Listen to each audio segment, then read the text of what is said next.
जय हिंद दोस्तों, स्वागत है आपका एक बार फिर से ऑपरेशन ऑफ जीएस की यूट्यूब चैनल पे। इस वीडियो में हम चर्चा करेंगे वैकेंसी ऑफ सीट्स, यानी कि सीटों का वैकेंट होना या खाली होना या उसको भरा जाना।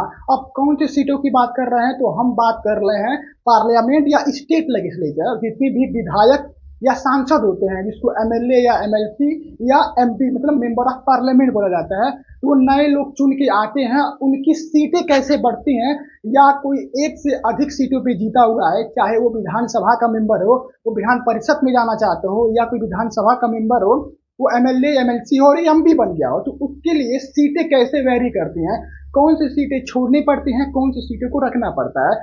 इससे रिलेटेड क्वेश्चन कई सारे कॉम्पिटिटिव एग्जाम से पूछे जा चुके हैं, जो कि कॉन्सेप्चुअल क्वेश्चन है। तो उस चीजों के बारे में हम बिल्कुल डीप में पढ़ेंगे इस वीडियो में। तो चलिए वीडियो को शुरू करते हैं।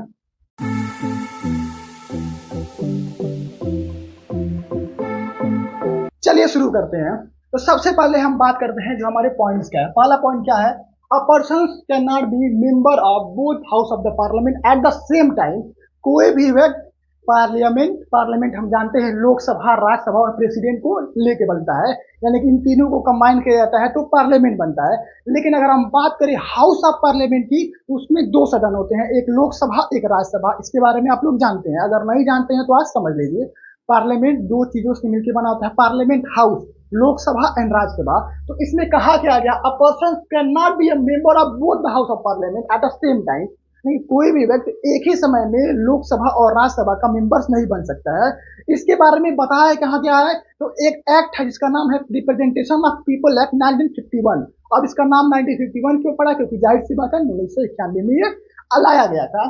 इसके बारे में कई सारे प्रोविजन है representation people act, provision for the following. कई सारे पॉइंट्स हैं, इसके बारे में हम चर्चा करेंगे। उस पॉइंट में ये बताया गया है कि कोई भी व्यक्ति अगर लोकसभा का मेंबर है तो राज्यसभा के लिए इलेक्शन तो लड़ सकता है, लेकिन अगर वो जीतता है तो उसके आगे का प्रोसेस क्या होगा, क्या उसकी सीट चली जाएगी या वो दो जगहों पे सर्व कर सकता है, इसके बारे में इस एक्ट में बताया गया है। जो कि कई सारे कॉम्पिटेटिव एग्जाम्स में कॉन्सेप्चुअल क्वेश्चन में पूछे जाता है और बच्चे क्या हो जाते हैं, उसमें कंफ्यूज हो जाते हैं। लेकिन इस वीडियो को देखने के बाद आपको कोई भी कंफ्यूजन नहीं रहेगा इस पर्टिकुलर टॉपिक पे। मैं आपको दावे के साथ गारंटी देता हूं कि 100% आपको चीजें समझ में आएंगी। तो देखिए, हमारा इस रिप्रेजेंटेशन ऑफ पीपल एक्ट का फर्स्ट पॉइंट क्या है? पॉइंट नंबर ए, इसमें दिया क्या गया है? If a person is elected both the house of the parliament, अगर कोई व्यक्ति both the house of parliament में इलेक्ट होता है। अब इलेक्ट कैसे होगा? सपोज कीजिए कोई राज्यसभा का मेंबर है और वो जो अभी लोकसभा का चुनाव गया, इसमें हमारे पीएम का चुनाव होता है, अभी उसमें भी उसने पार्टिसिपेट किया, किसी पार्टी ने उसको टिकट दिया और वो फिर कंडक्ट किया। कंडक्ट करने के मतलब वो इलेक्शन लड़ा और जीत गया। तो अब क्या हो गया? वो दोनों हाउस का तो मेंबर हो गया, वहां से वो बैठा था राज्यसभा में, जीता ही था। अगर हम स्टेट लेजिस्लेचर या विधानसभा या विधान परिषद की बात करें, तो कोई सारे ऐसे सपा के मेंबर्स थे, अभी हमने इलेक्शन में देखा, जो आपका विधानसभा के मेंबर्स थे और डायरेक्ट वो लोकसभा के इलेक्शन में पार्टिसिपेट किए और जीते भी। तो इन जगहों पे क्या हुआ? क्योंकि अब विधानसभा में बैठे थे, अब आप लोकसभा में बैठेंगे, तो सीटें वैरी कैसे करेंगे, उसके बारे में हम इस वीडियो में देखते हैं। तो देखिए, हुआ क्या? A person is elected both the house of the parliament, he must be initiate his 10 day in the which house he desire to be serve. इसको बिल्कुल आसान भाषा में समझते हैं। कोई व्यक्ति लोकसभा का चुनाव जीता या राज्यसभा का चुनाव जीता या किसी भी विधानसभा या विधान परिषद का चुनाव जीता, लेकिन अगर इलेक्शन हुआ और रिजल्ट आया, रिजल्ट के 10 दिन के भीतर भीतर आपको ये बताना पड़ता है कि मैं किस सीट के लिए सर्व करूंगा। सर्व करने का मतलब है उस सीट पे मैं बना रहूंगा और जो पुरानी सीटें हैं वो चली जाएंगी। यानी कि अगर आप एक राज्य की विधानसभा या विधान परिषद की मेंबर्स हैं और आप लोकसभा या राज्यसभा का चुनाव लड़े और आप जीत गए, तो विद इन 10 डे के अंदर अंदर, 10 दिनों के अंदर अंदर आपको बताना पड़ेगा कि आप किस सीट पे बने रहेंगे और कौन सी सीटें छोड़ेंगे। इस पॉइंट में इसके बारे में बताया गया है। A person is elected both the house of the parliament, he must be initiate within 10 days in which house is to be deserve to be serve. ये हो गया हमारा फर्स्ट पॉइंट। अब हम अपने अगले पॉइंट को देखते हैं। In default in such information the seat in the Rajya Sabha became vacant. इसका मतलब क्या होता है? हम लोकसभा को लेके चलते हैं। अगर कोई ऐसा व्यक्ति है जो राज्यसभा का मेंबर है और वो लोकसभा के इलेक्शन में पार्टिसिपेट किया और वो जीत गया, उसमें क्या होता था? 10 दिन के अंदर आपको बताना होता है कि आप कौन सी सीट पे रहेंगे और कौन सी सीटें छोड़ेंगे। लेकिन अगर आप ऐसा नहीं करते हैं तो आपकी राज्यसभा की सीट चली जाएगी। अब इसका मतलब समझिए कि राज्यसभा की ही सीट क्यों चली जाएगी, लोकसभा की क्यों नहीं चली जाएगी। तो देखिए जो राज्यसभा होता है वो परमानेंट हाउस होता है। क्या होता है, राज्यसभा जो होता है वो परमानेंट हाउस होता है और हर 2 साल बाद 2/3 मेंबर्स उसके चेंज होते रहते हैं। लेकिन लोकसभा का क्या है, वो कभी भी डिजॉल्व हो सकता है, राज्यसभा कभी भी डिजॉल्व नहीं होता है। लोकसभा में क्या होता है, पीएम यानी कि लीडर ऑफ द हाउस बैठता है। वो जब भी नो कॉन्फिडेंस मोशन जारी हुआ या उसने अपना त्याग पत्र जाके प्रेसिडेंट को दे दिया, तुरंत सरकार गिर जाती है। लेकिन राज्यसभा में ऐसा नहीं होता है। इसीलिए ये माना जाता है कि जो भी मेंबर अगर लोकसभा का है और राज्यसभा का है तो राज्यसभा ज्यादा सिक्योर होता है, क्योंकि वहां लोग क्या होता है, वहां चीजें डिजॉल्व नहीं होती हैं, सरकार गिरती नहीं है। सरकार जो होती है वो लोकसभा में बैठी होती है। इसीलिए ऐसा प्रावधान लाया गया कि अगर आप नहीं बताते हैं तो आपकी लोकसभा की सीट जाएगी तो नहीं, लेकिन राज्यसभा की सीट चली जाएगी। अगर हम लोकसभा को लेकर चलते हैं, क्योंकि हर किसी को डर होता है कि उसकी सीट ना चली जाए, इसलिए राज्यसभा की सीट जाती है, ना कि लोकसभा की सीट। अब अपने सेकेंड पॉइंट को देखते हैं। सेकेंड पॉइंट यानी पॉइंट नंबर बी क्या है, if a sitting member of one house is also elected to the other house his seat in the first house become vacant. इसका एक दूसरा प्रावधान ये है, कोई ऐसा व्यक्ति है जो एक हाउस का मेंबर है लेकिन वो सेकेंड हाउस की भी इलेक्टेड हुआ और वो जीत गया, इलेक्शन हुआ और वो जीत गया, तो उसकी जो फर्स्ट हाउस की सीट है वो खाली हो जाती है। क्यों खाली जाती है, क्योंकि उसको पता है कि जाहिर सी बात है अगर वो लोकसभा का मेंबर है और राज्यसभा के लिए चुनाव लड़ा, इसलिए लोकसभा की सीट रद्द कर दी जाएगी और राज्यसभा के लिए उसको भेज दिया जाएगा। अगर ऐसा हम बात करें राज्यसभा सॉरी अगर हम बात करें राज्य की, तो विधानसभा और विधान परिषद में कोई मेंबर्स है तो ऐसे ही सेम प्रोविजन होता है स्टेट लेजिस्लेचर में। कोई भी व्यक्ति विधानसभा का मेंबर है और विधान परिषद में जाना चाहता है तो जाहिर सी बात है जैसे लोकसभा होता है उसे विधानसभा होती है। यहाँ भी लीडर ऑफ द हाउस बैठता है, वहां भी लीडर ऑफ हाउस बैठता है, बस फर्क ये होता है यहाँ पीएम बैठते हैं, वहां सीएम बैठता है। ये भी हाउस जब भी चाहे नो कॉन्फिडेंस मोशन जारी किया गया या सर या जो लीडर है उसने अपना त्याग पत्र गवर्नर या प्रेसिडेंट को दे दिया तो पूरी हाउस डिजॉल्व कर दी जाती है और नए तरीके से सही सारी चीजें स्टार्ट होती हैं। वैसे ही जैसे राज्यसभा में होता है कि डिजॉल्व नहीं हो सकता, वैसे ही विधान परिषद में भी यानी मेंबर ऑफ लेजिस्लेटिव असेंबली में भी, लेजिस्लेटिव काउंसिल में भी चीजें नहीं होती है। तो इसलिए उसकी फर्स्ट सीटें क्या हो जाएंगी, वैकेंट हो जाएंगी। अगर हम बात करते हैं अपने तीसरे point, if a person is elected to both seat in house he should be exercise his opinion for once.